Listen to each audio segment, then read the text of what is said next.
He believed his mother's lies about his wife and twins.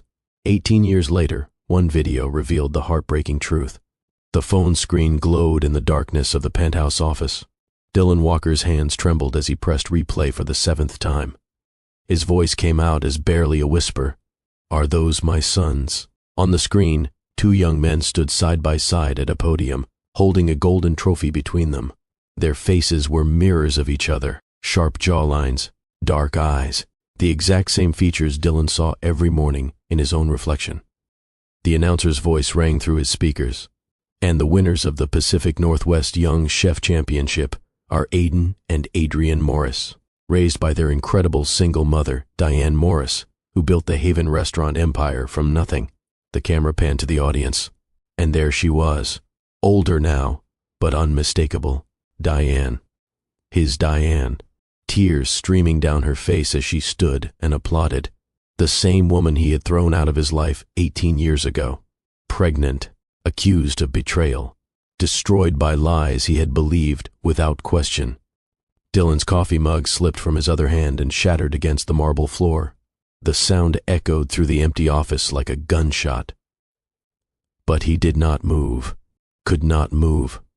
His eyes were locked on those 2 faces, those 2 young men who had his smile, his height, his everything. The video counter at the bottom showed 15 million views. But only one view mattered, and it had just destroyed everything Dylan Walker thought he knew about his life. His assistant knocked on the door. "Mr. Walker, the board meeting starts in 10 minutes. He could not hear her, could not hear anything except the blood rushing in his ears and the announcer's words playing on loop in his mind. Single mother, 18 years. Morris. Her maiden name. The math was simple, brutal, undeniable. Dylan Walker, billionaire heir to a hotel empire worth $3 billion, had just discovered he had twin sons through a viral video on social media. Sons he had never met, never held, never knew existed. And the woman who raised them alone was the same woman he had abandoned, based on a lie. Before we go any further into this story that will absolutely shatter your heart and then put it back together in ways you cannot imagine, I need you to do something for me. Hit that subscribe button right now and turn on all notifications, because what you are about to hear is not just a story. It is a lesson about trust, about pride, about the devastating cost of believing lies told by the people we love most. This is a story about a billionaire who had everything and lost what mattered most, about a woman who had nothing and built an empire, about twin sons who grew up without a father because one woman's manipulation destroyed an entire family. If you have ever trusted the wrong person, if you have ever made a decision in anger that you could not take back, if you have ever wondered whether some mistakes are too big to forgive, then this story is for you. Drop a comment right now. Tell me where you are watching from, or just say, "I am with you, Mr. Hearthline," because you are going to need to be fully present for this journey. And smash that like button if you believe the truth always finds a way to surface, no matter how deep it is buried. Let me ask you something. Have you ever loved someone so completely that you ignored every red flag? Have you ever let pride blind you to the truth? Have you ever discovered that the person you trusted most in the world was the one who destroyed your life? Dylan Walker made a choice 18 years ago. A choice based on falsified evidence, manufactured lies, and a mother's manipulation. He chose pride over trust, accusation over love, his family's approval over his wife's truth, and that choice cost him everything. But here is what Dylan did not know as he sat in his darkening office, watching that video on repeat, his entire world crumbling around him. The truth was not just about to come out. It was about to explode in the most public, most devastating, most undeniable way possible. Because those 2 young men on the screen, Aiden and Adrienne Morris, they knew exactly who their father was, and they had spent months planning how to make sure he and the entire world knew what his choice had cost. What would you do if you discovered the biggest mistake of your life through a video watched by millions of strangers? What would you do if you realized that every single day for 18 years, you had been living a lie built by the one person you thought would never betray you? Dylan Walker was about to find out. And so are you.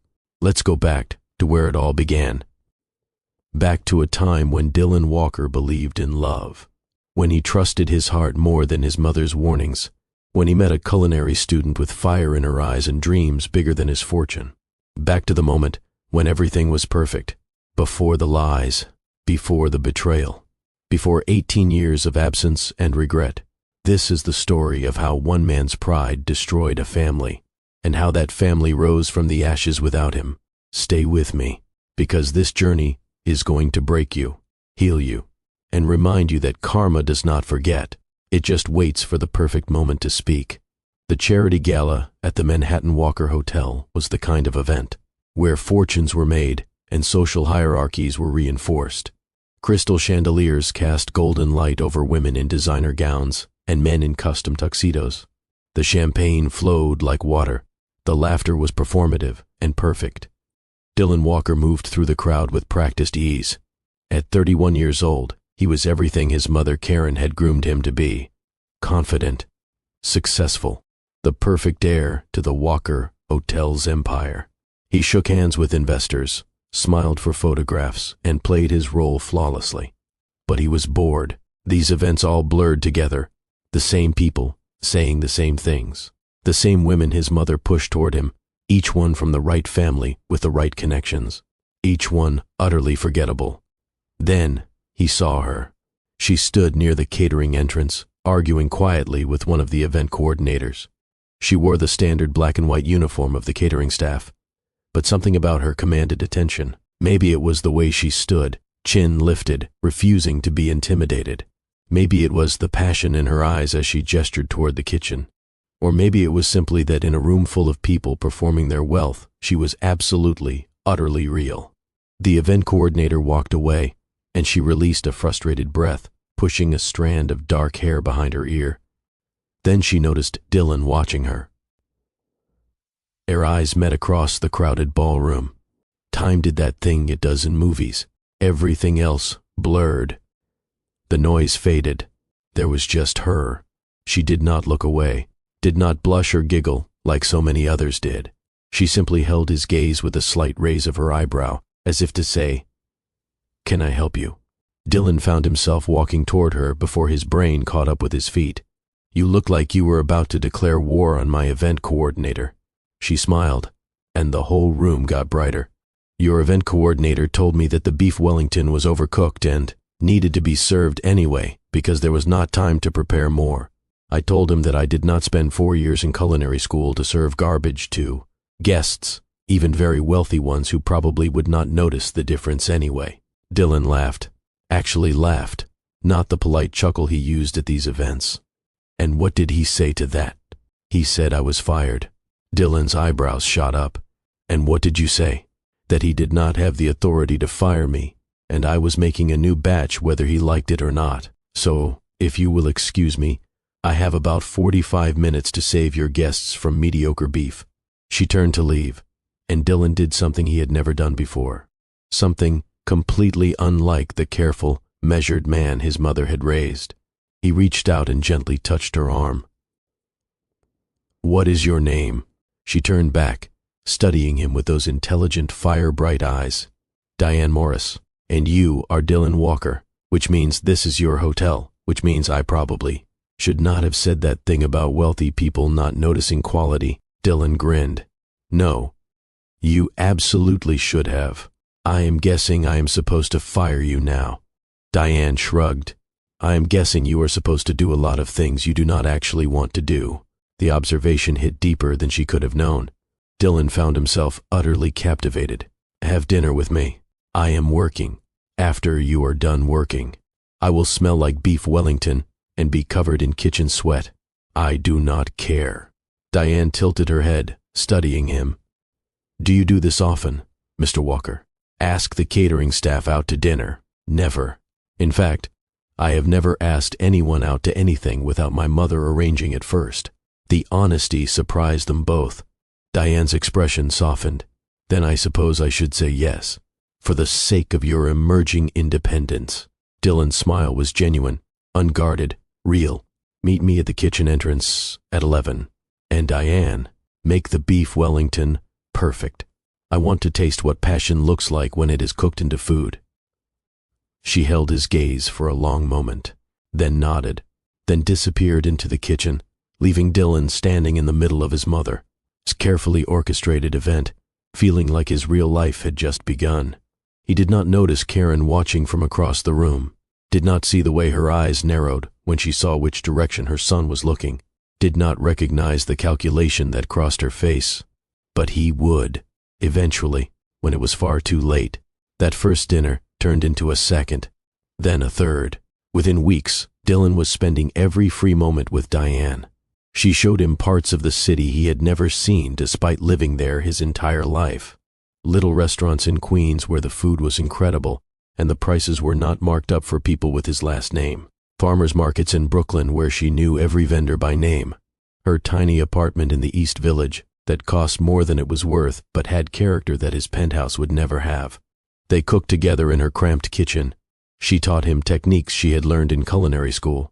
He told her about the hotels, about the pressure, about feeling like a trophy his mother displayed rather than a son she loved. "I do not think you are supposed to tell me these things," Diane said one night, rolling pasta dough, while Dylan chopped vegetables beside her. "We have only known each other for 3 weeks. Dylan stopped chopping and looked at her. "I have never told anyone these things, not in 31 years. But with you, I cannot seem to stop talking." Diane's hands stilled on the dough. "That is either very romantic or very concerning." Dylan smiled. "Can it be both?" She laughed, that bright, genuine laugh that had become his favorite sound. "I suppose so. But Dylan, you need to know something. I am not like the women you usually date. I do not come from money. I do not have connections. I am drowning in student loan debt and working 3 catering jobs to make rent on an apartment the size of your closet. Your mother is going to hate me. I do not care. You say that now. I will say it always." Diane turned to face him fully, flour dusting her cheek. "Do you mean that?" Dylan reached out and gently brushed the flour away, his hand lingering on her face. "Diane Morris, I have spent my entire life doing what I am supposed to do, dating who I am supposed to date, being who I am supposed to be, and I have never, not once, felt anything real. Then you argued about beef Wellington and looked at me like I was just a man, not a trust fund with a pulse, and everything changed. So, yes, I mean it." Diane's eyes filled with tears. "You barely know me. Then let me know you. Let me know everything. Your dreams, your fears, what makes you laugh at 3 in the morning. Let me know the real you, and I promise I will show you the real me." She kissed him then, flour-covered hands and all, and Dylan knew, absolutely knew, that he was going to marry this woman. He proposed 3 months later, no fanfare, no grand gesture, just the two of them in her tiny kitchen making pasta carbonara when he suddenly could not imagine one more day of his life without her in it. He got down on one knee right there on the worn linoleum floor. "Diane, I know this is fast. I know my mother is going to lose her mind. I know there are 1,000 practical reasons to wait. But I do not want to wait. I do not want practical. I want you. Every morning, every night, every moment in between. Marry me." Diane dropped the spoon she was holding. It clattered against the stove. "Dylan, are you serious?" "Completely. Your mother will actually lose her mind. I know. The board will think you have lost yours. Probably. I am nobody. You are everything." Diane sank down onto the floor beside him, tears streaming down her face. "I do not even see a ring." Dylan laughed, pulling a small velvet box from his pocket. "I have been carrying this around for 2 weeks, waiting for the perfect moment. Then I realized that every moment with you is perfect." He opened the box. The ring was beautiful but not ostentatious, a simple diamond that caught the light and threw rainbows across the kitchen walls. "Oh my God," Diane whispered. "Is that a yes?" She threw her arms around his neck. "Yes. Yes. You are completely insane, but yes." They got married 6 weeks later. Small ceremony, despite Karen's attempts to turn it into a social event. City Hall with a handful of friends. Diane wore a simple white dress from a vintage shop. Dylan wore a suit, but no tie. They said their vows with tears streaming down both their faces, and Dylan had never been more certain of anything in his life. Karen attended, smiled for the photographs, but Dylan saw the coldness in her eyes when she looked at Diane, heard the edge in her voice when she welcomed her new daughter-in-law to the family. "She is not right for you," Karen said to Dylan at the small reception Diane's friends had thrown together. "This will end badly." Dylan's jaw tightened. "Mother, I am happy. Can you not just be happy for me?" Karen's smile was thin. "Of course, darling. I only want what is best for you." But her eyes said something different. Her eyes said, "I will fix this." Dylan ignored the warning signs, ignored the way his mother found reasons to visit their apartment unannounced, ignored the subtle digs disguised as concern, ignored everything except the joy of building a life with Diane. They found a larger apartment together. Nothing extravagant, despite Dylan's wealth. Diane insisted on contributing to rent, on maintaining her independence. They painted walls together on weekends, haunted flea markets for furniture, built something that was theirs, not his, not hers, but ours. 3 months into the marriage, Diane came home from a catering job with a pregnancy test in her bag. "I am late," she said, her voice shaking. "I am never late." Dylan's heart stuttered. "Do you want to take the test now?" "I am terrified." He pulled her close. "Whatever it says, we are in this together, okay?" Diane nodded against his chest, then pulled away and went into the bathroom. Dylan waited in the bedroom, pacing, his mind racing through possibilities. A baby, their baby. He had not planned on this happening so soon, but the idea filled him with unexpected joy.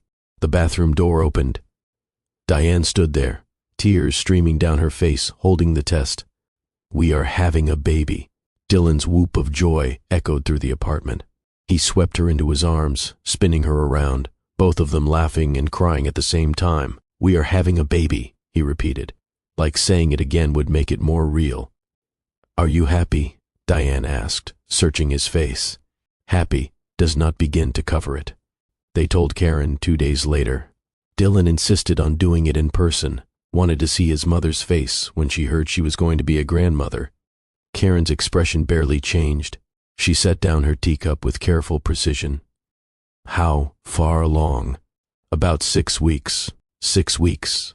Karen's tone was flat. "You have only been married for 3 months.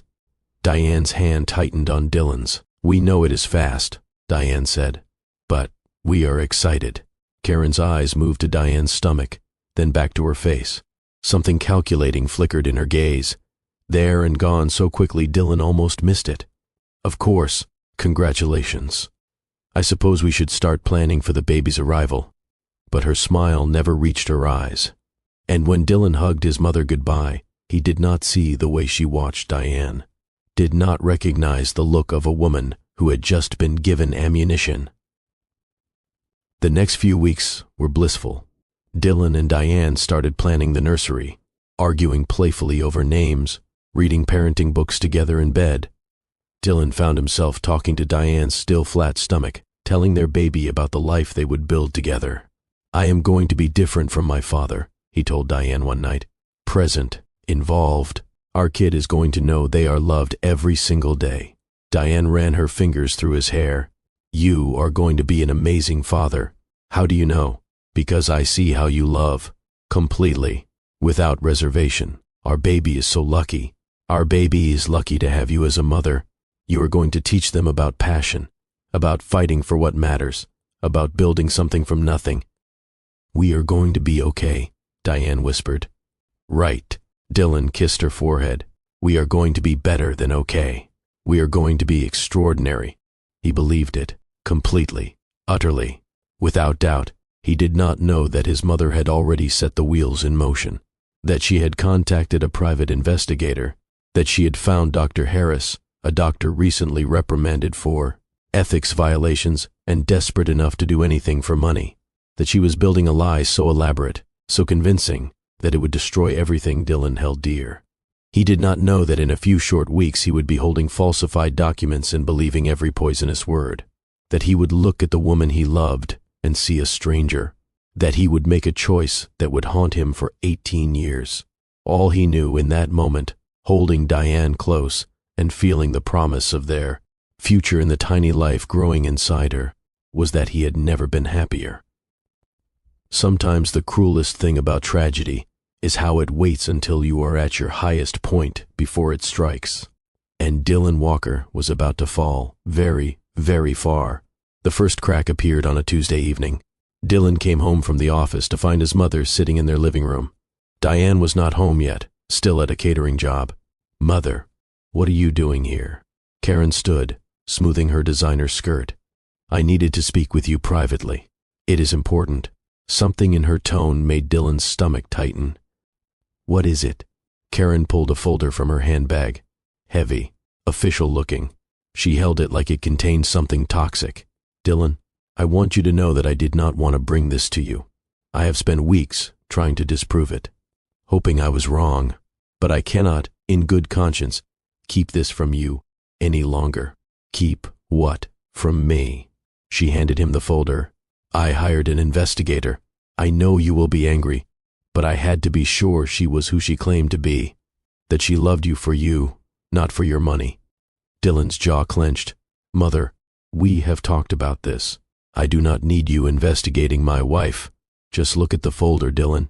He opened it, anger making his movements sharp.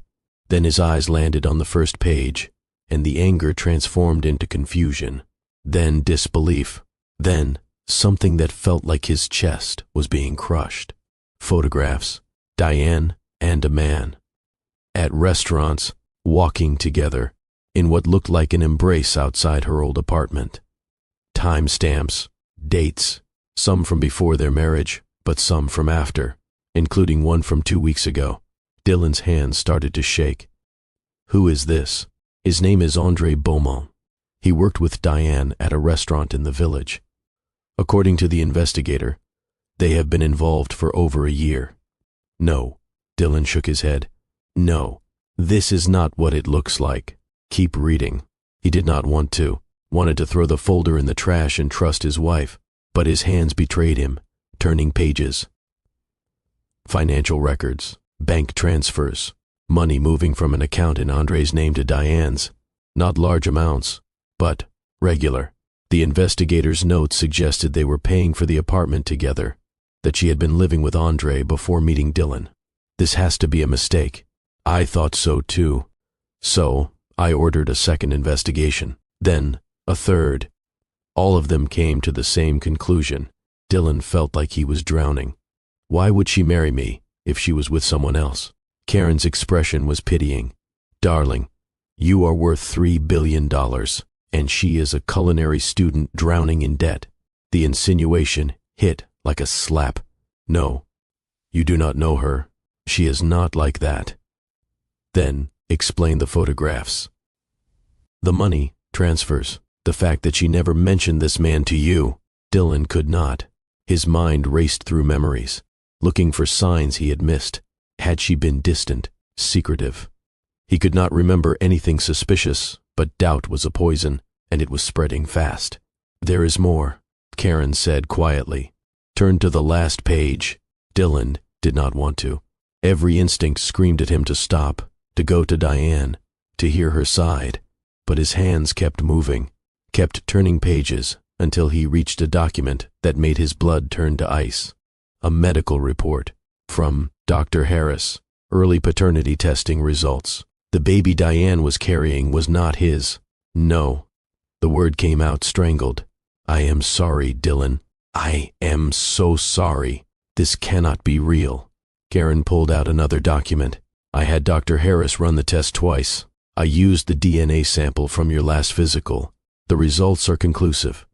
The child is not yours." Dylan sank onto the couch, the folder falling from his hands. Papers scattered across the floor like evidence at a crime scene. His entire world was rewriting itself. Every smile Diane had given him. Every "I love you." Every promise. All of it suddenly looked like lies. "I need to talk to her." Karen sat beside him, her hand on his shoulder. Of course. But Dylan, be prepared. Women like her are very good at manipulation. She will cry. She will deny it. She will make you feel like you are the one in the wrong. Women like her. The phrase settled into Dylan's mind like a seed. His mother had been saying it from the beginning. Women who want money. Women who prey on wealthy men. Women who cannot be trusted. He had defended Diane against every insinuation, but now, holding proof in his hands, he felt something shift inside him, felt the trust he had built crumble like sand. When Diane came home 2 hours later, she found Dylan sitting in the dark living room, the scattered papers on the floor, his expression carved from stone. "Hey," she said, dropping her bag by the door. "Why are you sitting in the dark? Whose child is it?" The question came out flat, cold, so unlike his voice that Diane actually stepped back. "What?" Dylan stood, gesturing to the papers. "Whose child are you carrying, Diane?" She looked at the papers, then at him, confusion turning to panic. "Dylan, what is this? What are you talking about?" "I am talking about Andre Beaumont. I am talking about the money he has been sending you. I am talking about the fact that you have been lying to me since the day we met." Diane's face went white. "Andre, how do you?" "Dylan, you do not understand. So explain it to me." Diane moved toward him, reaching out, but Dylan stepped back. The movement broke something in her eyes. "Andre is my friend. He was my study partner in culinary school. We worked together at the same restaurant. Yes, he helped me with rent a few times when I was struggling, but I paid him back. Every cent. There is nothing romantic between us. There never has been. Then why did you never mention him?" "I did. I told you about my friends from school. Andre was one of them." Dylan tried to remember. Had she mentioned the name? He could not be sure. Everything was tangled in doubt now. And these photographs, of us having dinner, of us saying goodbye after work. "Dylan, he is my friend. You are hugging him, because that is what friends do. The baby is not mine." The words hung in the air like a guillotine. Diane's legs seemed to give out. She sank onto the couch, her hands instinctively going to her stomach. "What did you just say?" "The paternity test. It says the baby is not mine." Diane's face was a mask of disbelief. "That is impossible. Dylan, I have never been with anyone but you. Not since the night we met. How could you even think?" "The evidence is right there." "What evidence? Who did this test?" "I never gave anyone permission to test my baby." Dylan's certainty wavered for just a moment. She was right. How had they gotten her DNA? But Karen had answers for everything. Said Dr. Harris had used a sample from Diane's last medical appointment. That it was legal. That it was conclusive. My mother hired an investigator. She wanted to make sure. Your mother, the way Diane said it, with such bitter understanding, should have been a clue. Should have made Dylan stop and think. But he was too far gone, drowning in hurt pride and manufactured evidence.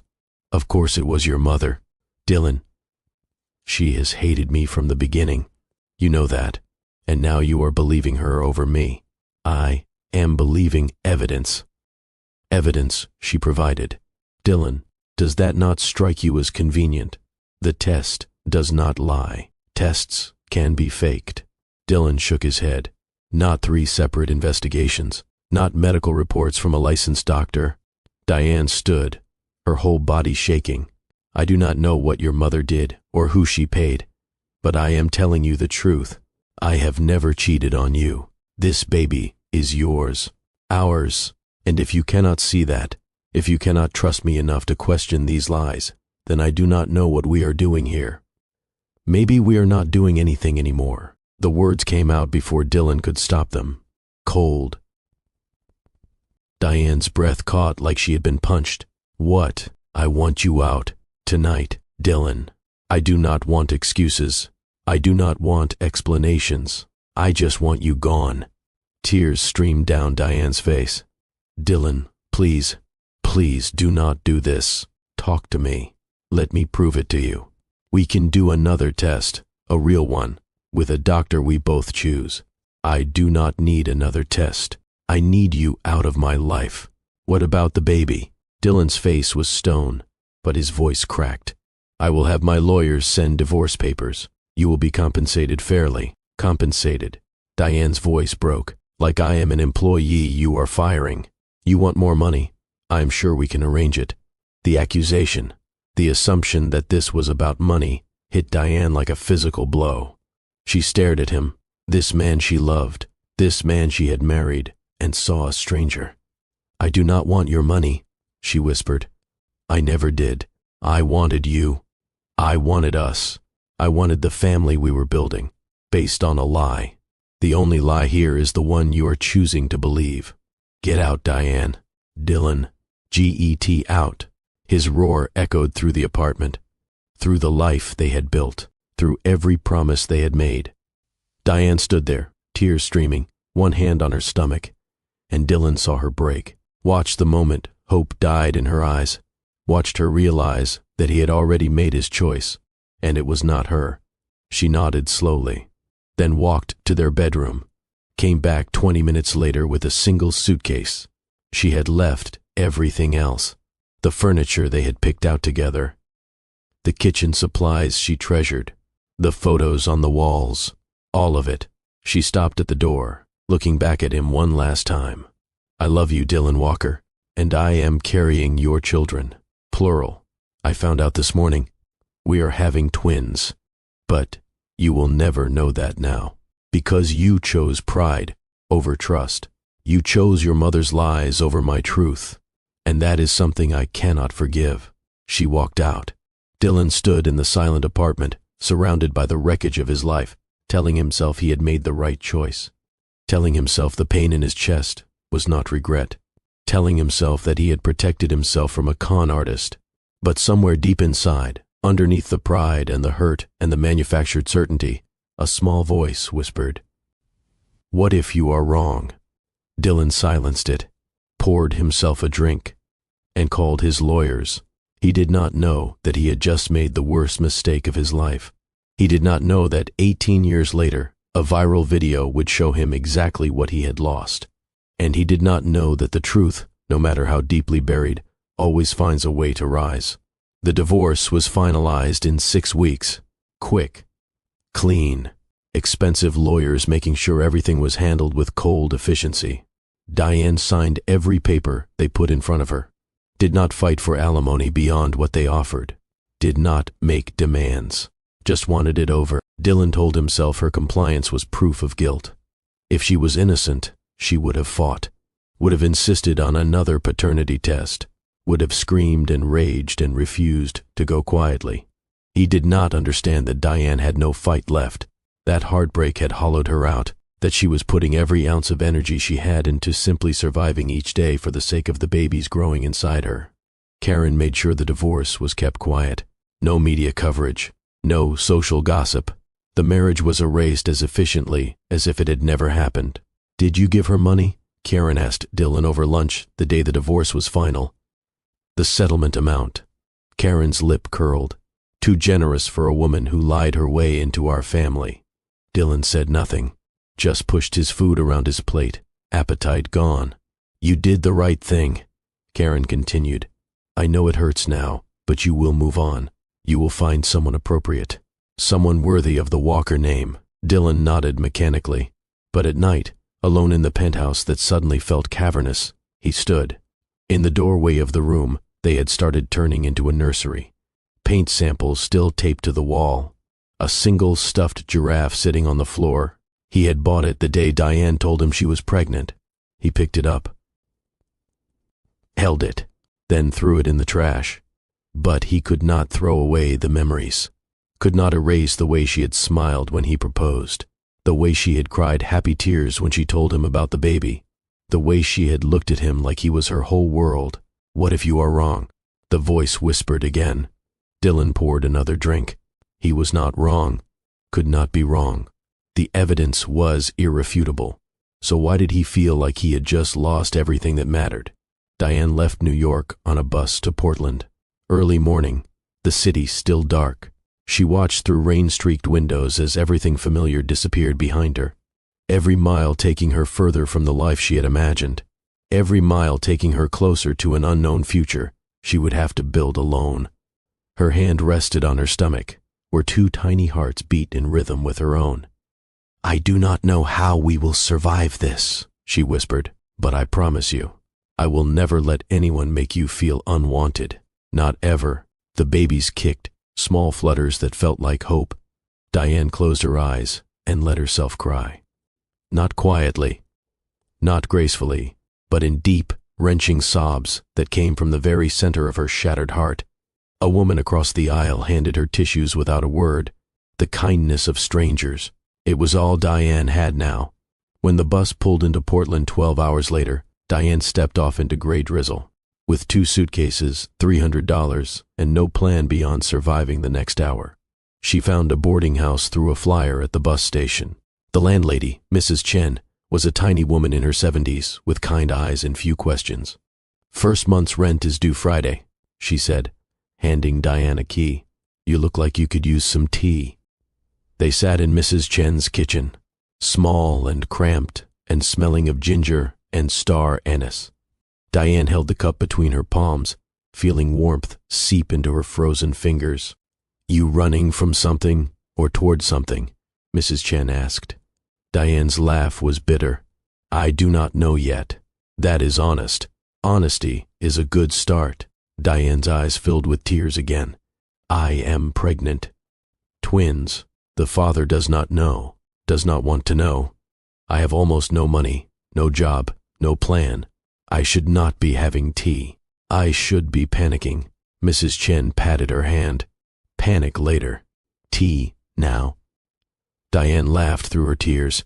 Actually laughed. "You are very wise. I am very old. It looks the same sometimes." And just like that, Diane found her first friend in Portland. She found work 3 days later. A diner called Rosie's, tucked between a laundromat and a convenience store. The owner, a woman in her 50s with bleached blonde hair and a cigarette-roughened voice, looked Diane up and down. "You ever waited tables before?" "No." "You pregnant?" Diane hesitated.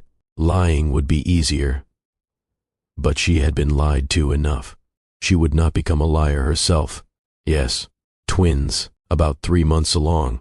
Rosie studied her for a long moment, then shrugged. "Long as you can carry plates and do not throw up on customers, I do not care. $6 an hour plus tips. Shifts are long. Customers can be awful. You start tomorrow." "Thank you," Diane whispered. "Do not thank me yet. You have not worked a Friday night rush." But Diane did not care. She had a job. She had a roof over her head. She had 2 babies who needed her to be strong. She could do this. She had to. Working at Rosie's was brutal. Her feet swelled. Her back ached. Customers were rude, demanding, sometimes cruel. The cook yelled. The other waitress resented her. The hours were endless, but Diane showed up every day, smiled through exhaustion, learned to carry 4 plates at once, memorized orders without writing them down, earned her tips, dollar by dollar.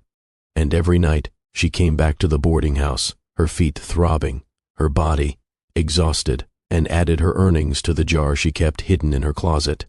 The jar was labeled Haven, because Diane had a dream. She was going to open a restaurant, something small at first, but hers, a place built on passion and quality and love. It seemed impossible. A pregnant woman with no money and no connections, dreaming about owning a business.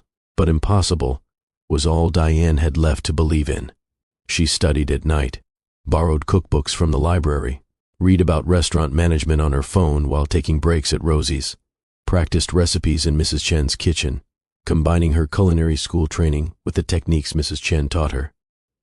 Mrs. Chen became her lifeline, watching her back as her pregnancy progressed, offering wisdom. "Strength is not loud," Mrs. Chen said one night, helping Diane roll dumplings while her feet soaked in warm water. "Strength is quiet, daily, unglamorous. You have it in spades, girl." Diane's eyes filled with tears. "I do not feel strong. The strong never do." At her 20-week ultrasound at the free clinic, the technician's eyes widened.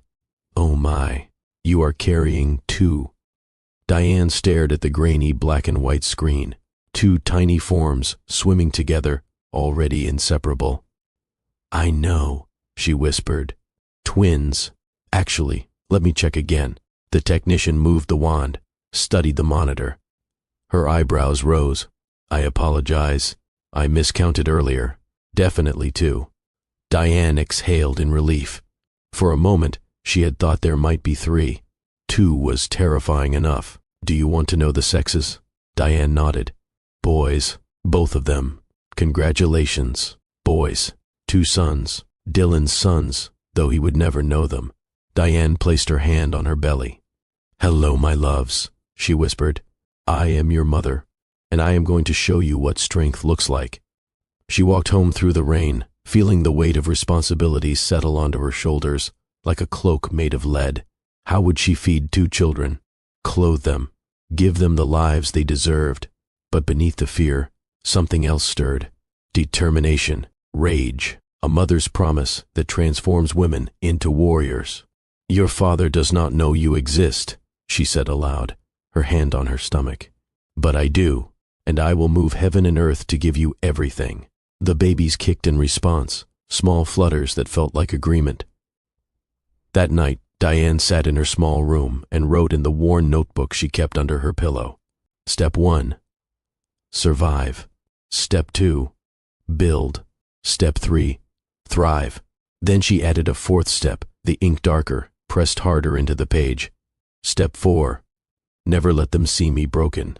She underlined it twice, because whatever else happened, her sons would know they were wanted, would know they were loved, would never, ever carry the shame of being called a mistake. Diane Morris fell asleep that night with her hands on her belly and tears on her pillow. But she woke up the next morning and went to work, and the morning after that, and every morning after, for months, building the foundation of a life that would someday become extraordinary. Not because it was easy, but because quitting was not an option. And somewhere in New York, Dylan Walker sat in his empty penthouse, successful and miserable, convincing himself he had made the right choice.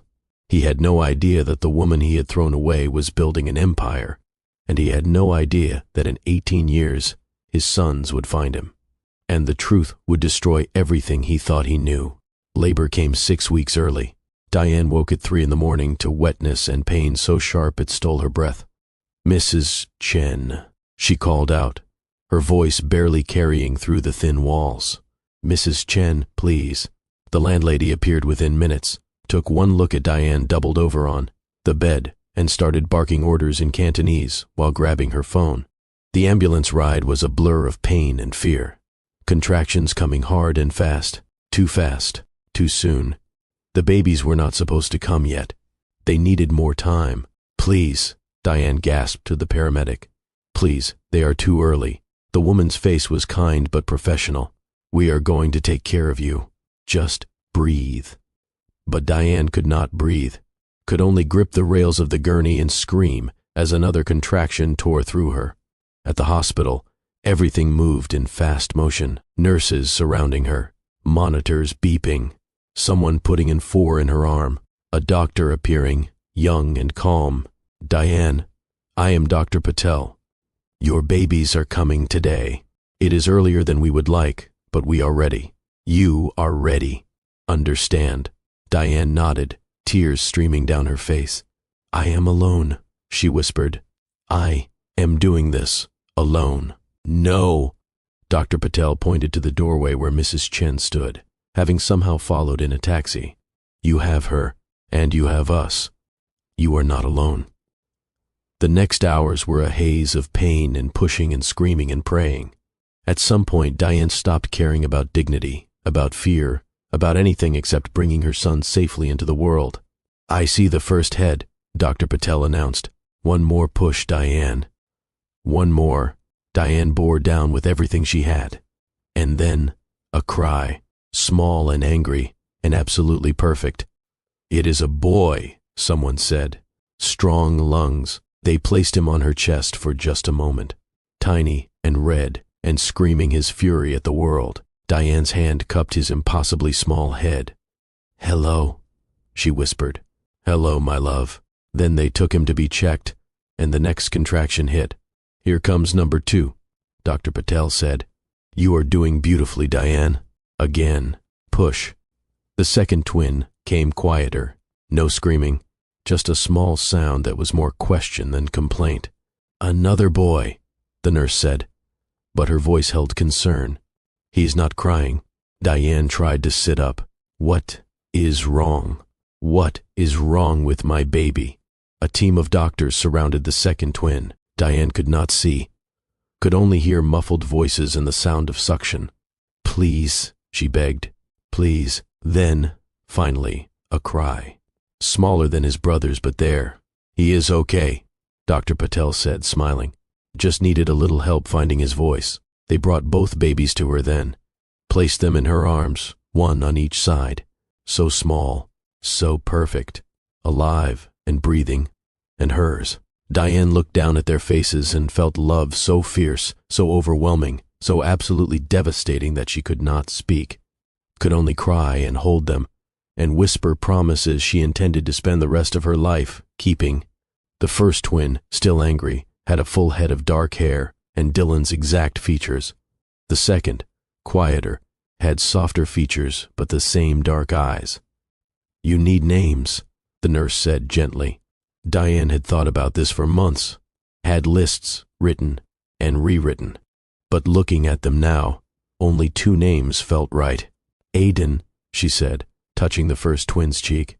"It means fiery," and Adrian. "It means from the sea." Aiden and Adrian Morris.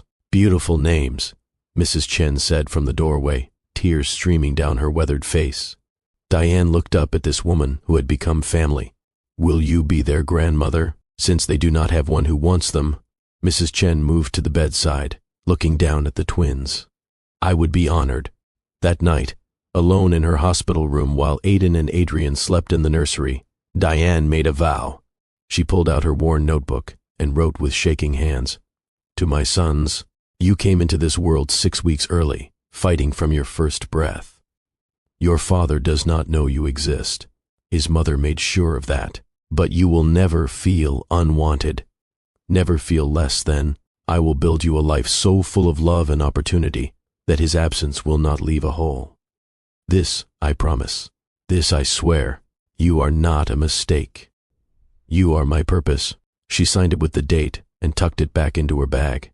Then she closed her eyes and slept, exhausted and terrified, and more determined than she had ever been in her life. 2 days later, a social worker came by. "The hospital bill is substantial," she said gently. "And I see you are uninsured. We have programs that can help." Diane's pride wanted to refuse, but pride was a luxury she could not afford. "Yes, please. Whatever help you can give." The woman made notes. "It says here the father is not listed on the birth certificates." Diane's jaw tightened. "He is not involved. Child support could help with expenses. He does not know about them, and I do not want his money." The social worker looked up, surprised. "Ms. Morris, raising twins alone is incredibly difficult. If the father has resources, he made it very clear he wanted nothing to do with me or any child I was carrying. So as far as I am concerned, he does not exist." The social worker studied her for a long moment, then nodded. "Okay, we will work with what we have." After she left, Mrs. Chen came to help Diane pack up. "You are proud," the old woman said. "Too proud. I am not taking money from a man who called me a liar and threw me away, even if it helps your sons." Diane looked at Aiden and Adrian, swaddled side by side in the hospital bassinet. "I will provide for them myself. They will never owe him anything." Mrs. Chen sighed but did not argue. "Stubborn and proud. This will make your life harder. Good. Let it be hard. I will do it anyway." And she did. Raising twins in a single boarding house room was exactly as impossible as it sounded. Diane functioned on 3 hours of sleep, snatched in 20-minute intervals between feedings. She learned to nurse both babies at once, propped on pillows, her body a feeding station. She learned to change diapers with one hand while soothing a crying baby with the other. She went back to work at Rosie's when the twins were 6 weeks old. Mrs. Chen watched them during her shifts, refusing payment. "You pay me back by succeeding," she said firmly. "By showing those boys what a strong woman looks like."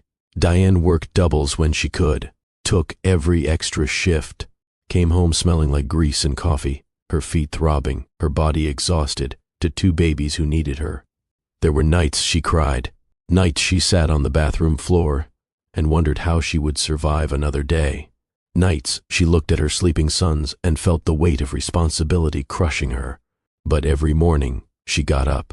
Every morning she kept going, because quitting was not an option. The twins grew. Aiden was loud, demanding, always hungry. Adrian was quieter, more watchful, content to observe. They were different from birth, but inseparable. Where one went, the other followed. At 6 months, they learned to roll over on the same day. At 9 months, they both pulled themselves up using the edge of Diane's mattress. At 1 year, they took their first steps within minutes of each other. Aiden first, Adrian following as always. Diane documented everything in a journal. Every milestone, every first, so that someday, if they asked, she could tell them every detail of the childhood their father had missed. She never spoke badly about Dylan. When the twins were old enough to notice other children with fathers, she simply said, "Your daddy is not in our lives because of grown-up things that happened before you were born. But it has nothing to do with you. You are loved. You are wanted, always." They seemed to accept this. Children are resilient that way. But Diane saw the way Aiden's eyes lingered on fathers at the playground, the way Adrian grew quiet on Father's Day. She overcompensated with love, with presence, with fierce devotion. And she saved. Every extra dollar went into the jar labeled Haven. It took 3 years to save enough for a down payment on a space. 3 years of double shifts and thrift store clothes and meals made from whatever was cheapest.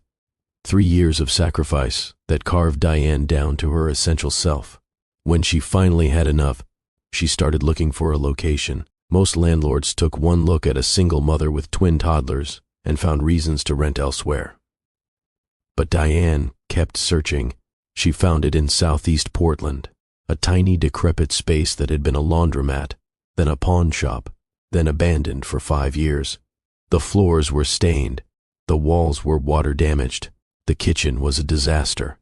But it had potential. The landlord, a man in his 60s with kind eyes, looked at Diane. "You know what you are getting into here. This place needs serious work. I know. You have kids. Twins. They are 3. And you want to open a restaurant?" "Yes." He studied her for a long moment. "Most people would say that is crazy." Diane smiled. "Most people have not lived my life." He laughed and held out his hand. "First and last month rent. And I am giving you a break on the price because I like your nerve." Diane shook his hand, tears in her eyes. "Thank you. You will not regret this." She signed the lease that day, stood in the empty broken space with Aiden and Adrian running around, their footsteps echoing off bare walls. "This is Mama's restaurant," she told them. "We are going to make it beautiful. Can we help?" Aiden asked. "Absolutely." And they did. Renovating Haven while raising 3-year-old twins was chaos. Diane worked on the restaurant every moment the twins were asleep, and many moments they were not. She painted walls while they colored on newspapers spread across the floor. She refinished tables while they napped in a playpen in the corner. She learned plumbing from YouTube videos at midnight. Friends from Rosie's helped. Mrs. Chen contributed her late husband's tools and her own labor. Slowly, impossibly, Haven began to take shape. Diane designed the menu with obsessive care. Comfort food, elevated by technique. Her culinary school training combined with Mrs. Chen's traditional recipes and the practical knowledge she had gained at Rosie's. Every dish told a story. Every flavor was intentional. The twins grew up in that construction zone.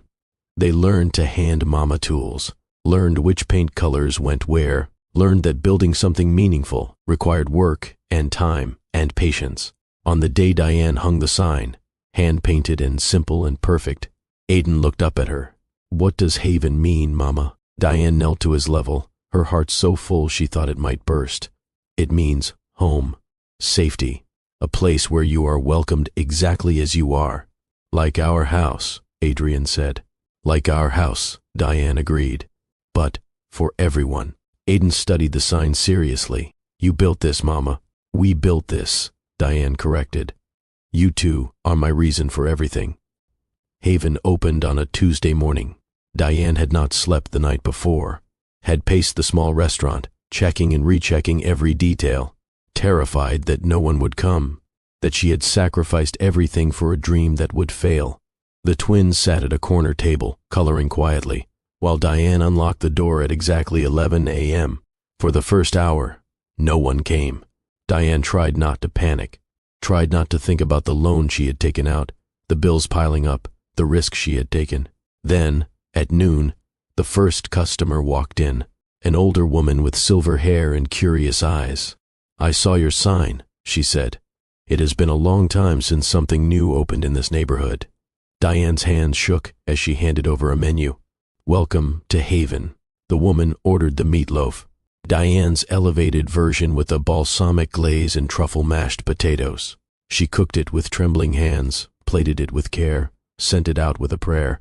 10 minutes later, the woman called her over. This is the best meal I have had in 20 years. I will be back tomorrow, and I am bringing friends. She left a $20 tip on a $15 meal. Diane cried in the kitchen, while Aiden and Adrian watched with wide eyes. Happy tears, she assured them. These are happy tears. Word spread.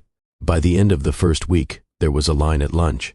By the end of the first month, people were making reservations. By the end of the first year, Haven had been featured in the local paper under the headline, Single Mother Builds Dream from Nothing. Diane framed that article, not out of pride, but as proof. Proof that pain could transform into power, that a woman discarded could rise. That impossible was just another word for not yet. The twins grew up in Haven's kitchen. By age 5, they were sorting silverware. By age 7, they were helping with simple prep work. By age 10, they knew the restaurant business inside and out. Aiden loved the operations side. He understood numbers, inventory, customer service. He would follow Diane around with a little notebook, writing down everything she did. Adrian fell in love with the food itself. He would stand on a stool beside his mother, watching her cook, asking questions about every technique. Why do you add butter at the end, Mama? Because it makes the sauce glossy and rich. Fat carries flavor, baby. Remember that. He remembered everything. By the time the twins were 13, Haven had expanded to 3 locations. Diane had become a name in Portland's culinary scene. Not famous, but respected.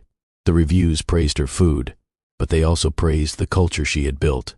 A place where staff were treated like family, where excellence was cultivated, not demanded. Diane worked 70-hour weeks, but she never missed a school event, never missed a birthday, never let her sons feel secondary to her success. Why do you work so hard, Mama?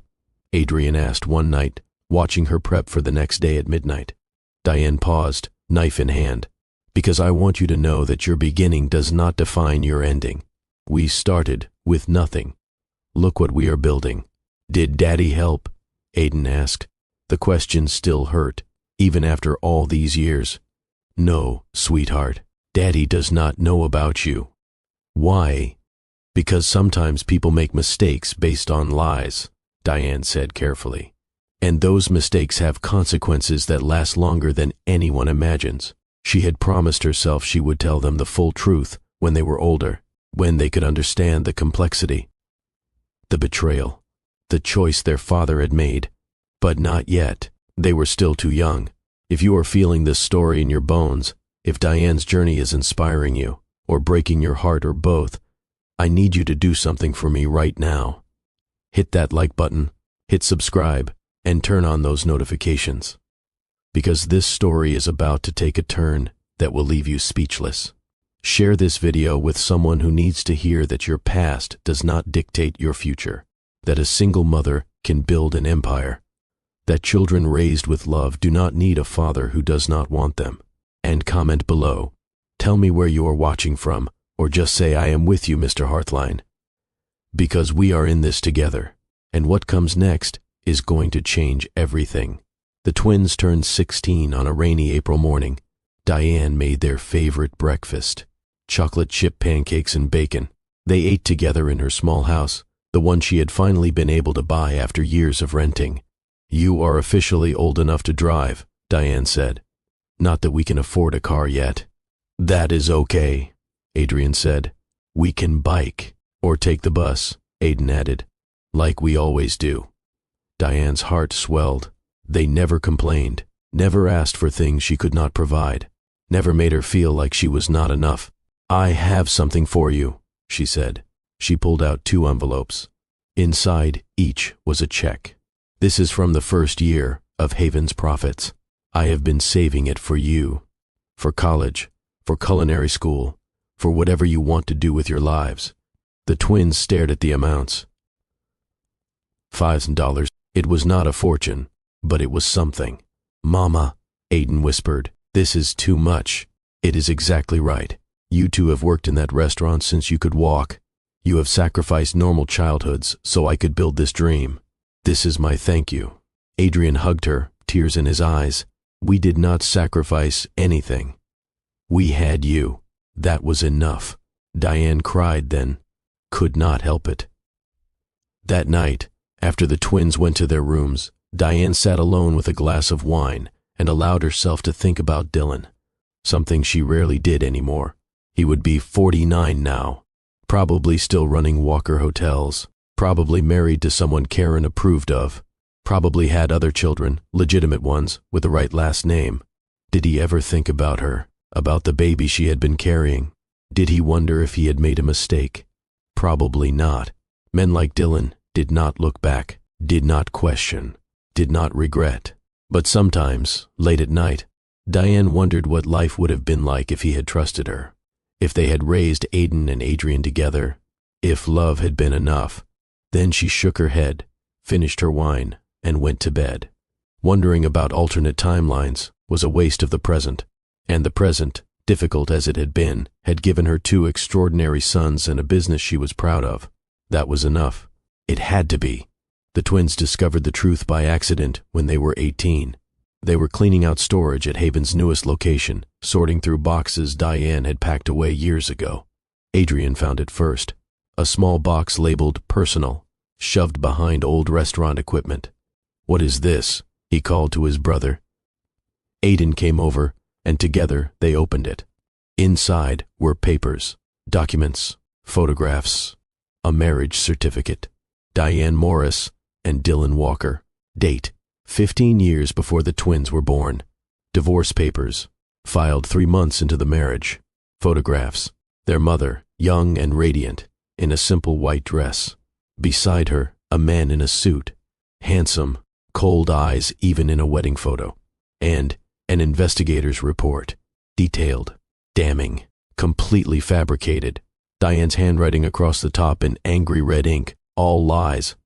The twins sat on the dusty floor, reading through everything.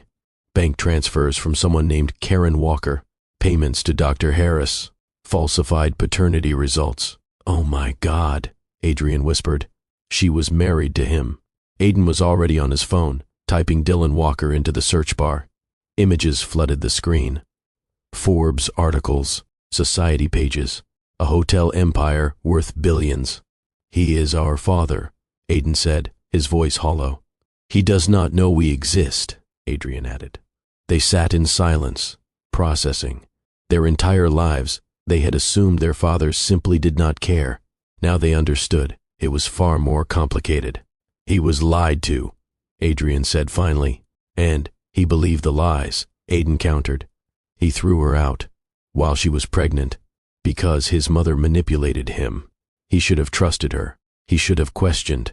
They looked at each other, identical faces showing different emotions. Adrian's eyes filled with sadness.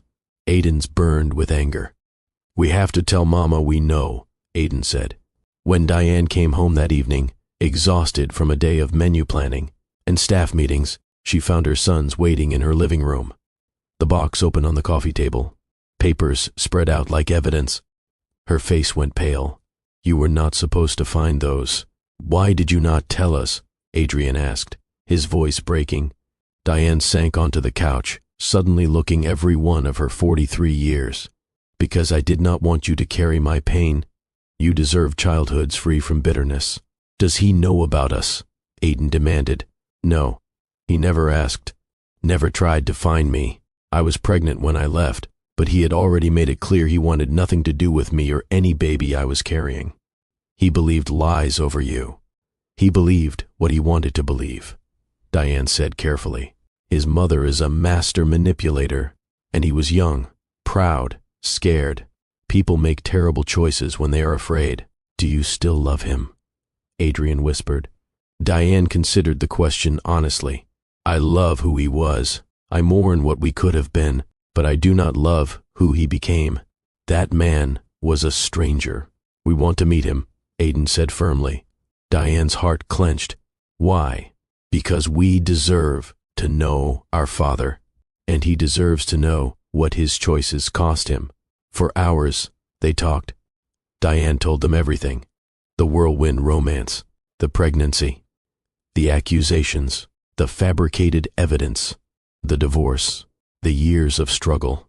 She did not sugarcoat it, did not make Dylan into a villain or herself into a perfect victim. She told them the complicated, messy truth. When she finished, Adrian was crying. Aiden was vibrating with barely controlled rage. How did you survive? Adrian asked. Diane touched his face gently. Because of you. Both of you. I had to. He does not deserve forgiveness, Aiden said. Forgiveness is not for him, Diane replied. It is for me. And I let go of that anger years ago. Carrying it was exhausting. I chose strength instead. But we have a right to meet him, Aiden insisted. To tell him what he lost. Diane looked at her sons. 18 years old. Men now, not boys. Strong and smart and ready to fight battles she had protected them from. If you want to meet him, I will support you. But I am asking you to do it with dignity, not for his sake. For yours. Do not let anger make you into someone you are not. The twins nodded. And so, they began to plan. Research revealed that Walker Hotels was expanding into the Pacific Northwest. A flagship Portland location was scheduled to open in 6 months. A grand celebration was planned. Politicians, celebrities, media coverage. That is when we do it, Aiden said. Publicly, so he cannot hide. Adrian hesitated. Mama will be there. Are you sure? Diane listened from the doorway, her heart torn. If truth must speak, let it speak with grace, she said quietly. Over the following weeks, the twins plotted. Aiden drafted a statement. Factual, unemotional, devastating. Adrian gathered evidence, birth certificates, DNA collected from a distant Walker cousin through a genetic testing service, proof of Karen's payments to investigators. But they needed one more thing, a reason for the world to pay attention. That is when Adrian had the idea. The Pacific Northwest Young Chef Championship, a prestigious culinary competition sponsored by Walker Hotels. Dylan Walker himself would be a guest judge. We enter, Adrian said. We win. And we make our announcement at the awards ceremony. It is televised, Aiden added, a slow smile spreading. It will be broadcast live. Diane closed her eyes. You understand there is no going back from this. Your lives will change. The media will dissect every detail. Good, Aiden said. Let them. I want him to see what he missed, Adrian added. To know that we existed, that we mattered. Diane pulled them close. Then, I will be there. Whatever happens, I will be there. The twins spent 4 months preparing for the competition. Diane coached them, her expertise combined with their natural talent creating something extraordinary. They practiced dishes that told their story. Struggle, survival, hope, triumph. Aiden focused on main courses, bold flavors, perfect technique. Adrian specialized in pastries, delicate, beautiful, stunning. They worked together with the synchronicity of two people who had shared a womb, a childhood, a purpose. The day of the competition arrived. The venue was the newly completed Walker Hotel Seattle, glass and marble, elegant, a monument to luxury. Dylan Walker stood near the judge's table, looking bored. He was only there as a formality, a PR obligation. He had no idea his entire world was about to detonate. Competition began. 20 teams of young chefs, all exceptional. The twins cooked side by side, their movements practiced and precise. Dylan barely noticed them at first. Just 2 more competitors in Chef White's. Then he tasted Adrian's dessert.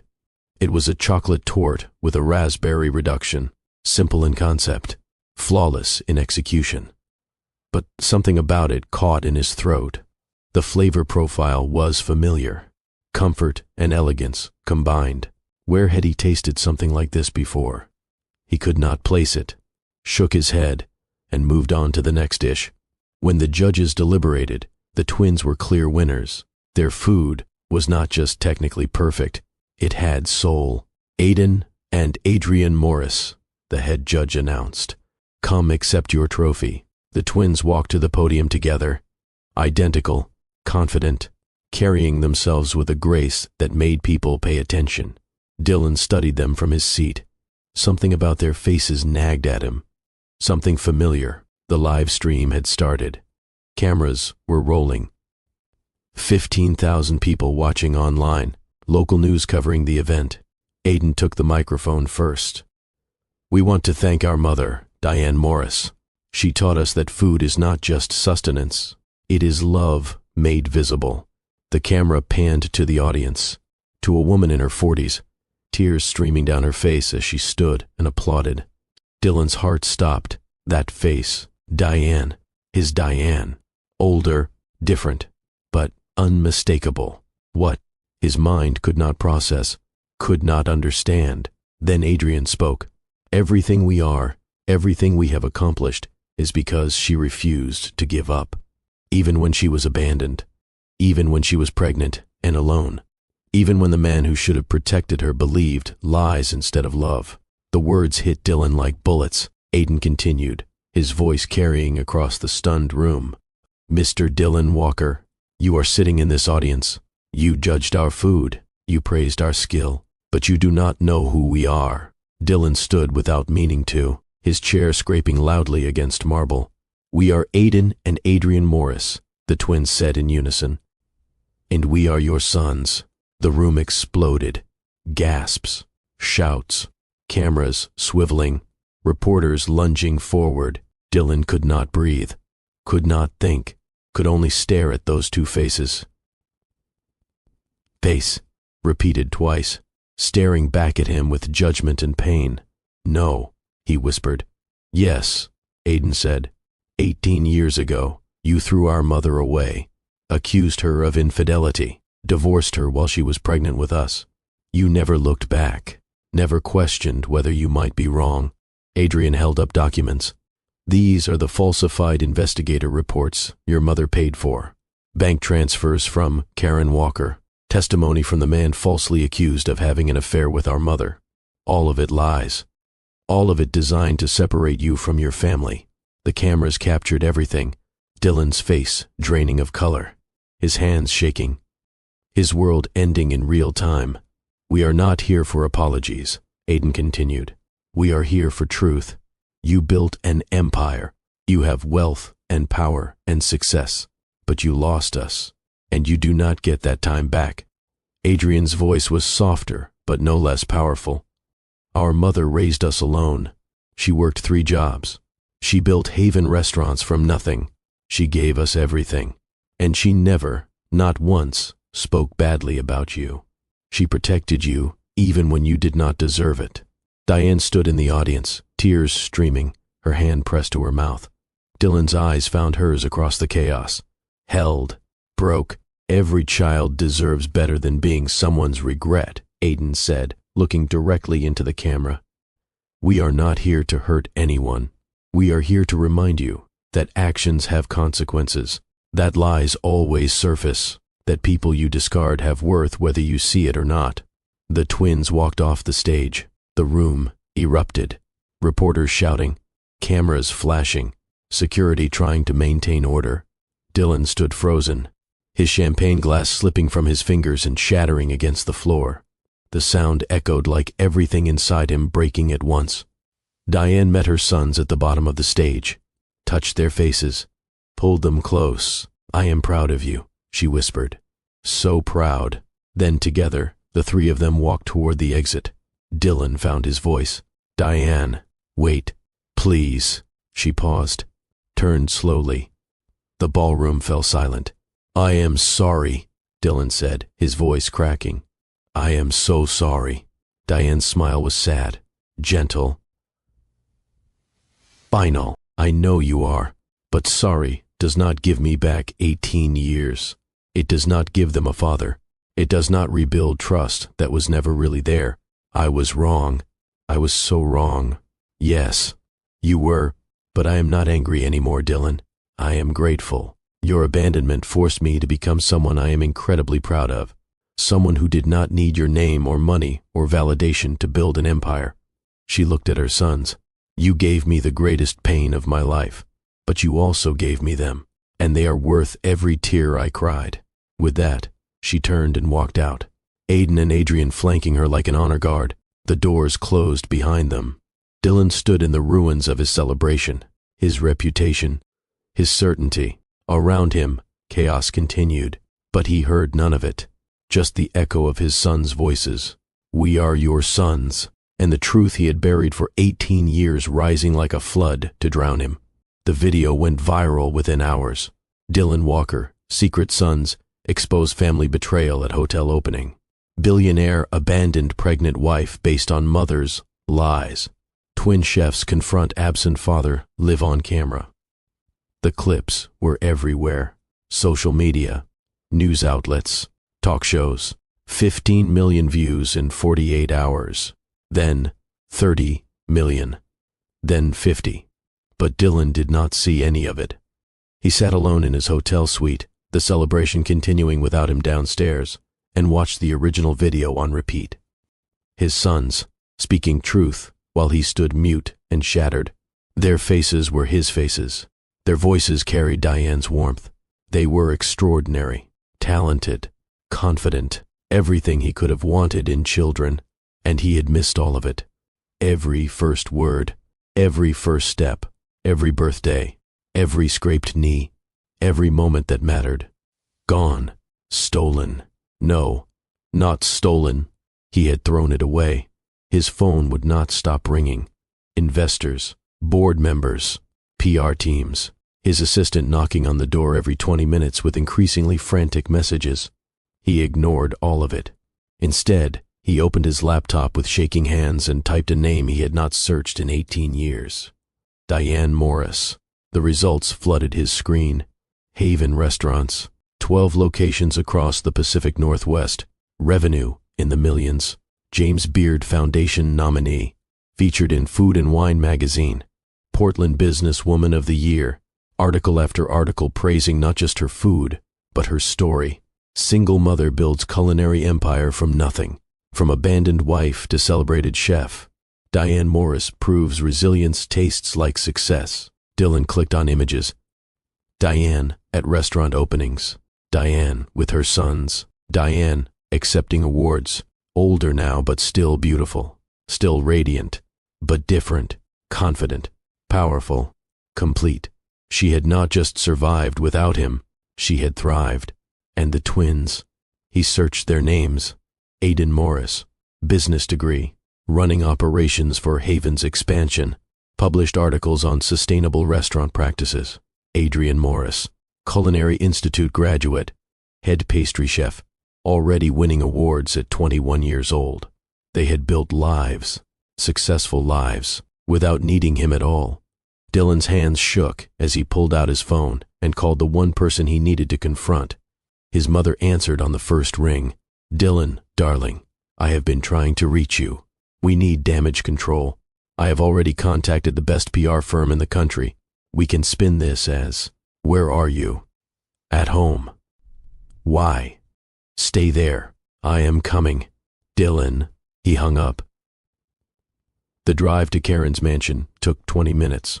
Every second, Dylan's rage built. 18 years of lies. 18 years of missing his children. All because he had trusted the wrong person. He did not knock, used his key and walked straight into the sitting room where Karen waited, perfectly composed in a designer suit. She stood when she saw his face. "Dylan, you need to calm down. Calm down." His voice was deadly quiet. "You destroyed my life, and you want me to calm down. I protected you from a woman who was using you. She was not using me. She loved me, and I threw her away because you lied." Karen's composure cracked slightly. "I did what any mother would do." "No." Dylan pulled out his phone, showing her the video. "A mother would want her son to be happy. You wanted control, and when Diane threatened that control, you eliminated her. She was not worthy of you. She built an empire while raising my sons alone. What have you built besides lies?" Karen's face flushed. "How dare you speak to me this way? Everything I did was for your benefit." Dylan laughed, bitter and broken. "My benefit? I have spent 18 years alone. Miserable, going through the motions of a life that means nothing. You call that benefit? You have success, wealth, the Walker legacy. I have nothing." Dylan roared. "Nothing that matters. You took my family from me, my wife, my children. You stole 18 years I can never get back. I saved you from a fortune hunter. She never wanted my fortune. She wanted me, and I was too blind, too controlled by you, too pathetic to see it." Dylan moved to the desk, pulling open drawers. "What are you doing?" "Finding proof. Because I know you, Mother. You kept evidence. You always keep evidence." In the third drawer, he found it. A folder, thick, organized. Bank statements showing payments to Dr. Harris. Payments to 3 different private investigators. Emails coordinating the fabricated evidence. Notes in Karen's handwriting detailing the entire plan. Dylan held it up, his hands shaking. "You documented your own crimes. Those are private.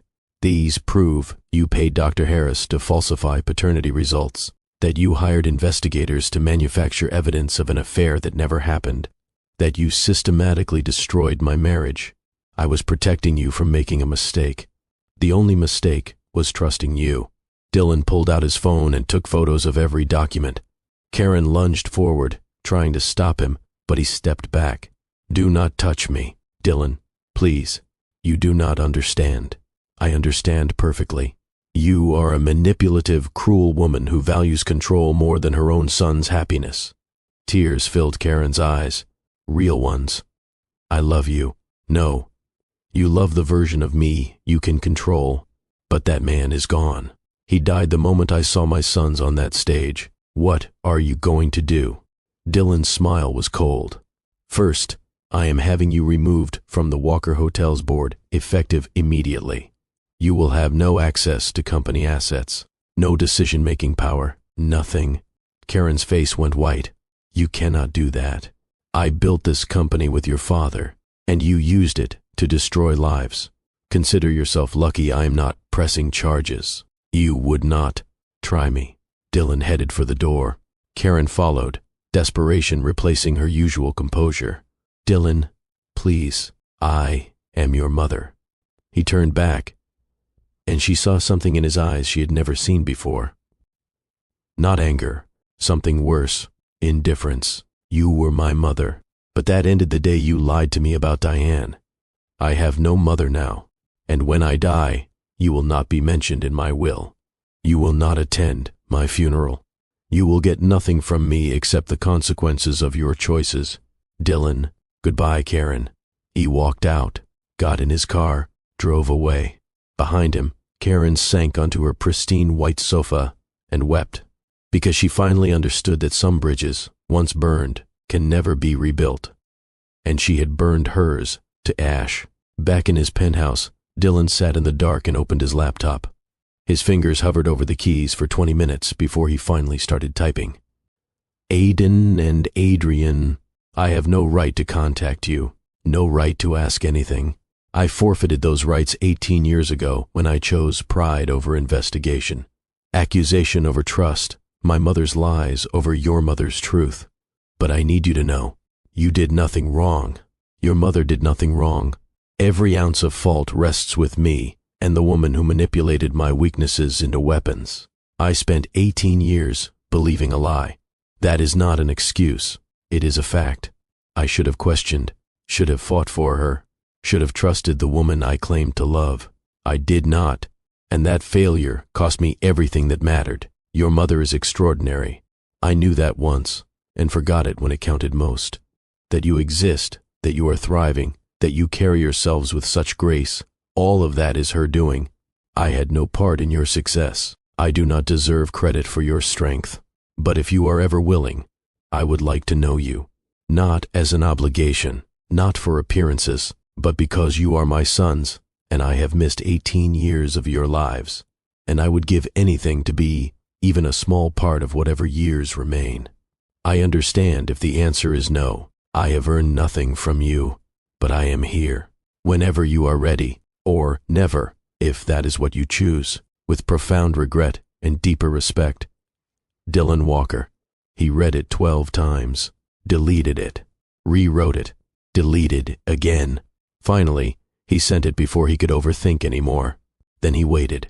2 weeks passed in silence. Dylan's world continued to implode. Walker Hotel's stock dropped 30%.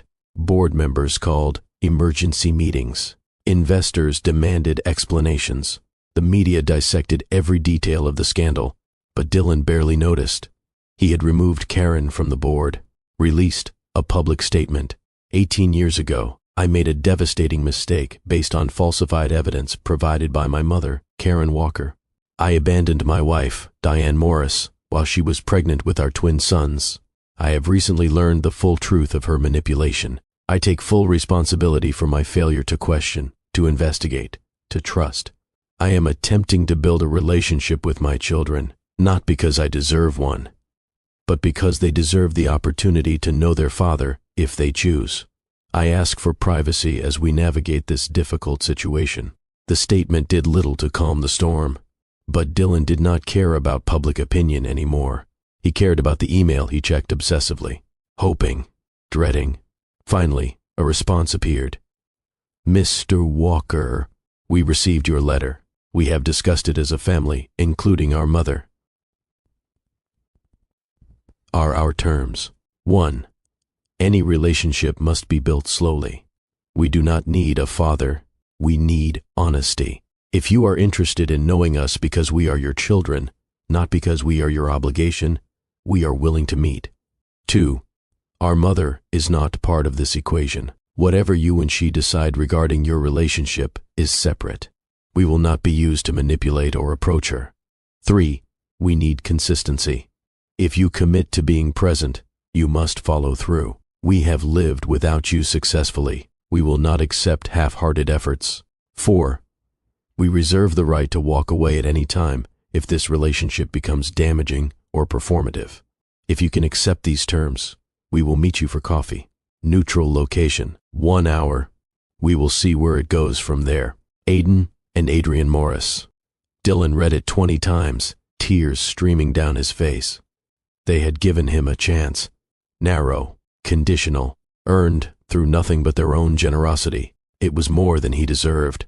He replied immediately, I accept every term. Thank you. I will spend the rest of my life trying to deserve this opportunity.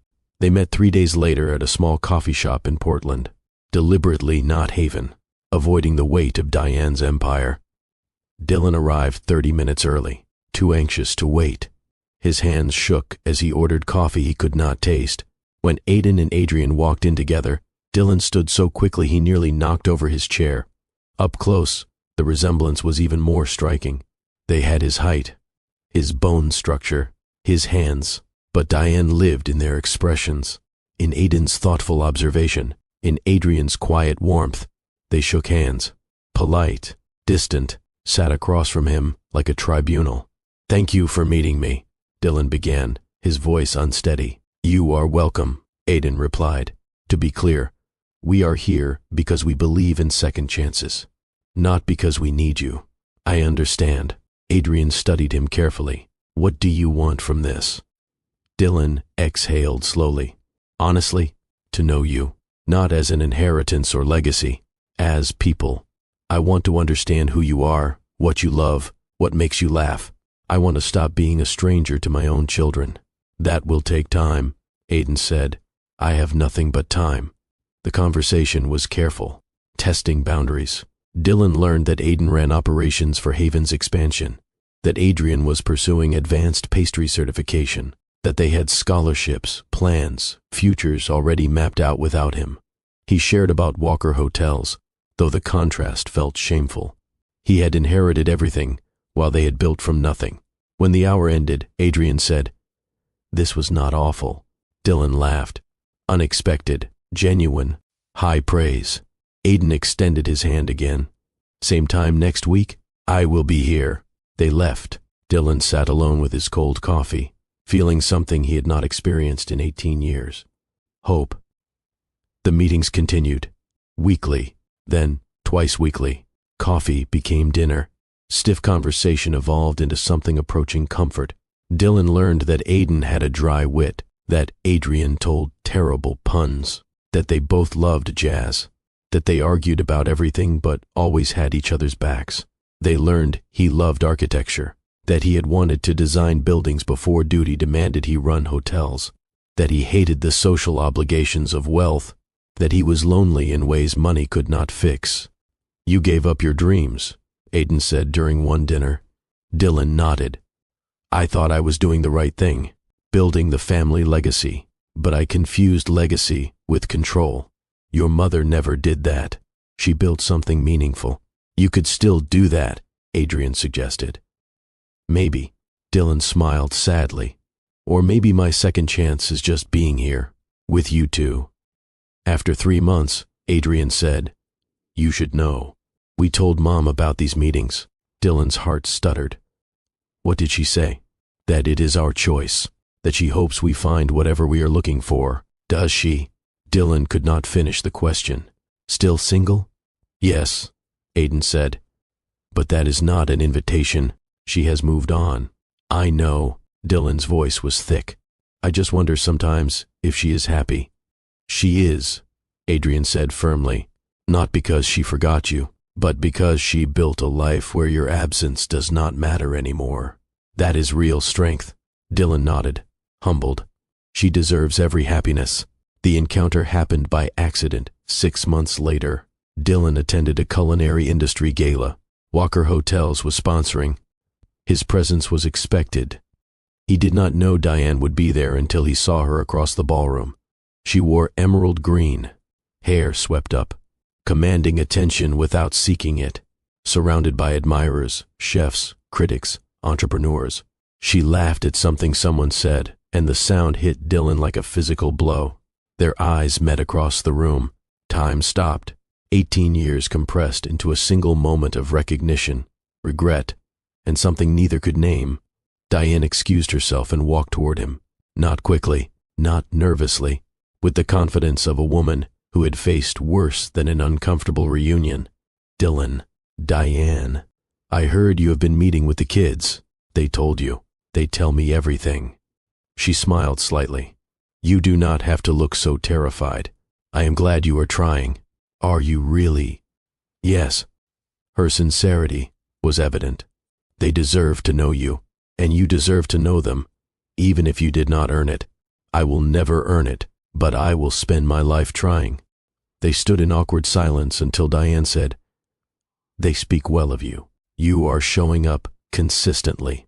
That matters. I am trying to be what I should have been 18 years ago. You cannot go back. I know. But I can move forward differently." Diane studied him, this man she had once loved with abandoned trust, who had destroyed her and inadvertently set her free. "I do not hate you anymore, Dylan. I do not love you either, but I am grateful. Your worst moment forced my best ones. I am sorry," Dylan whispered. "I will never stop being sorry." "I know." She touched his arm briefly, a gesture of peace, not affection. "But apologies are for you, not me. I have already forgiven you, not because you earned it, but because holding on to anger was exhausting. How did you do it? How did you survive and thrive when I destroyed everything? I had no choice. 2 lives depended on me. So I got up every day, and chose strength. Eventually, strength chose me back. Someone called her name, a prominent food critic. She smiled apologetically. I should go. Diane. He stopped her. You are extraordinary. You always were. I was just too blind to see it. Yes, she agreed without arrogance. You were, but that was your loss, not mine, because I found my own worth eventually, and it had nothing to do with whether you could see it. She walked away. Dylan stood in the crowd, finally understanding the difference between losing someone and losing yourself. He had done both. Diane had only lost him, and somehow she had won everything. 1 year after the viral video, Dylan's relationship with his sons had grown steadily. Not perfect, but present. He attended Aiden's business presentations, Adrian's pastry showcases. He learned their rhythms, their dreams, their fears. They never called him Dad. That title had not been earned, but they called him Dylan, and there was respect in it. Eventually, even affection. He met their partners, Aiden's girlfriend, a sustainability consultant, Adrian's fiancé, a restaurant designer. He listened to their lives, offered advice when asked, mostly just showed up. It was not the fatherhood he had imagined, but it was real. And real was better than the fantasy he had destroyed. One Sunday, Aiden invited him to Haven for family dinner. The first time Dylan would enter Diane's empire. The restaurant was beautiful. Warm woods, soft lighting, the scent of herbs and simmering sauces. Every detail reflected care. Diane greeted him politely but not warmly. Welcome. Thank you for allowing this. It is not my restaurant tonight. It is theirs. This is their decision. They sat together. Awkward at first, the weight of history pressing down. But the twins filled silences with stories, laughter, the easy rhythm of family. Dylan watched Diane interact with their sons and saw the bond he had never built. Trust, comfort, unconditional love. You did an extraordinary job raising them, he said quietly when the twins stepped away to help in the kitchen. I know, Diane replied without arrogance. I missed everything. Yes, do you ever wonder what life would have been like if I had trusted you? Diane considered the question carefully. Sometimes, but then I remember that the woman I became was forged in the fire of your betrayal. I do not know if I would have found this strength if life had been easier, so I cannot regret it, even when it hurt. I regret it every day. I know. Her smile was sad but genuine, and I hope someday you can forgive yourself the way I have forgiven you. Because guilt is another kind of prison, Dylan. And I want you free so you can fully be present for them. How are you so gracious? Practice and therapy. Lots of therapy. They laughed, tentative, fragile, but real. When the evening ended, Dylan hugged his sons goodbye. This was nice, Adrian whispered. Thank you for showing up. Thank you for letting me. Diane walked him to the door. You are doing well with them. They are making it easy. No. She shook her head. They are extraordinary. But you are trying. That is not easy. Give yourself credit. Can I ask you something? You can ask. I may not answer. Are you happy? Diane smiled. Full, genuine, unburdened, completely. I have work I love, children who are thriving, peace I fought hard to find. I do not need anything I do not have. The unspoken words hung between them, including you. Good, Dylan said, meaning it. You deserve every happiness. So do you. I hope you find it. She closed the door gently. Dylan walked to his car, feeling lighter than he had in decades. He had lost Diane forever. There would be no romantic reunion, no second chance at love, but he had gained something more important, his children's respect, Diane's forgiveness, and the possibility of becoming a better man than the one who had destroyed everything 18 years ago. It was not the ending he had imagined, but it was the ending he had earned, and maybe, finally, that was enough. 5 years after the viral video, Aiden stood at a podium at a culinary conference speaking about sustainable expansion in the restaurant industry. His face confident, his ideas brilliant. Adrian had just been featured in Bon Appetit for his innovative pastry techniques. His creations were art, his future unlimited. Haven had expanded to 20 locations, 2 more in development. Diane had been inducted into the James Beard Foundation. Her speech moved the audience to tears as she spoke about resilience, single motherhood, and building dreams from nothing. Dylan watched the live stream from his office, tears streaming down his face. His sons, thriving, extraordinary, complete. He had been allowed to witness pieces of their success. Attending some events when invited, always present, but never presumptuous. His relationship with them was steady, not father and child in the traditional sense, but connected. They knew he cared. He knew he had been given an unearned gift. The distance between them had narrowed, though some gaps could never fully close. Karen had passed away 1 year after the revelation. Alone, estranged, her legacy one of manipulation rather than love.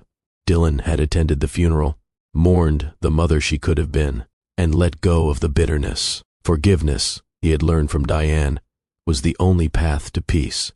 He had never remarried. Dating felt performative when his heart remained tethered to a woman who had moved on completely. Diane was seeing someone now, a celebrated chef, someone who matched her passion and strength. Dylan hoped it was true. She deserved love that showed up. His phone buzzed. A text from Adrian. Dinner next Sunday? Bring someone if you are seeing anyone. No pressure. Dylan smiled. I will be there. Solo, as always. Adrian replied with a heart emoji. Dylan looked out at the Portland skyline, where his children had been raised, where Diane had built an empire, where his mistakes had transformed into someone else's miracles. Thank you, he whispered to the woman who had forgiven him, the children who had given him a second chance, the universe that had been cruel and kind in equal measure. Thank you for teaching me that some mistakes cannot be fixed, only learned from. He closed his laptop and headed to the community center where he volunteered, mentoring young entrepreneurs, offering business advice, trying to build something meaningful from the wreckage of his own arrogance. It was not redemption, but it was purpose. And for Dylan Walker, who had once had everything and valued nothing, purpose was the greatest gift he had ever received. Across town, Diane finished her speech to thunderous applause. She caught Aiden and Adrian's eyes in the crowd. Her heart swelled. They were her greatest achievement, her proudest accomplishment, her proof that love, real sacrificial, unconditional love, could survive anything. As she left the stage, a journalist asked, "Do you have any regrets?" Diane paused, considering the question with the depth it deserved. 18 years ago, I thought my life was ending. Now I understand it was beginning, so no, I regret nothing, because every scar I carry taught me strength I needed. And your ex-husband. Do you ever wonder what could have been? I used to, but wondering about alternate timelines means questioning the life I have. And this life, these children, this work, this peace, is better than any fantasy. So I am grateful for every choice that led me here, even the painful ones. She smiled, radiant, free, victorious, without vengeance, and walked out into the Portland evening, surrounded by her children, her success, her hard-won joy. Behind her, the crowd continued buzzing about her story, the woman who had been discarded and rose anyway, the mother who built an empire while raising twins alone, the symbol of strength that did not need validation. Diane did not hear their whispers. She was too busy laughing with her children, planning their next restaurant, living the life she had fought like hell to create. And somewhere in that laughter, in the warmth of their connection, in the empire built from abandoned dreams, justice lived. Not loud, not vengeful, just present, just real, just enough.